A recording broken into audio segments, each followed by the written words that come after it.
Magandang hapon, ngayon po ay araw ng Linggo, November 19, 2023 at narito po muli ang update sa lagay ng panahon.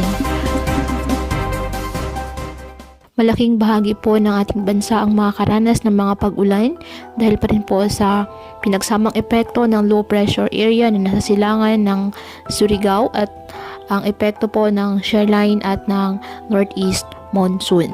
Ayon sa Pag-asa, mababa naman ang tsansa ng nasabing LPA na lumakas bilang bagyo, ngunit patuloy ito na magdadala ng mga pag-ulan sa iba't ibang bahagi ng ating bansa.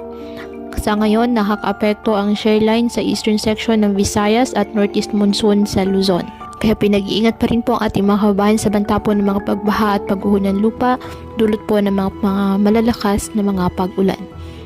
Sa ngayon, may gale warning pa rin na nakataas ngayon sa Batanes, Ilocos Norte, Ilocos Sur, La Union, Pangasinan, Cagayan, kasama na ang Babuyan Islands, Isabela, Aurora, the northern coast of Quezon, kasama na po ang Polillo Islands, Camarines Norte, Albay, Kalayaan Islands, Sorsogon, the northern and eastern coast of Catanduanes, the northern and eastern coast of Northern Samar, the eastern coast of Eastern Samar, na kung saan delikado po ang pumalaot lalo na ang ating mga kababayang mangingisda at may maliliit na sasakyang pandagat.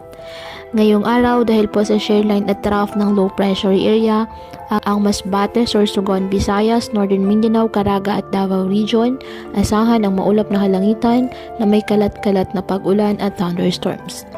Ang Cagayan Valley na lalabing bahagi ng Bicol Region at Apayao, apektado po ng amihan kaya asahan din po ang maulap na kalangitan na may mahihinang pag-ulan. Ang Metro Manila at nalalabing bahagi ng Luzon, bahagyang maulap hanggang sa maulap na halangitan with isolated light rains dahil pa rin po sa northeast monsoon. Apektado naman ng mga localized thunderstorms ang Mindanao.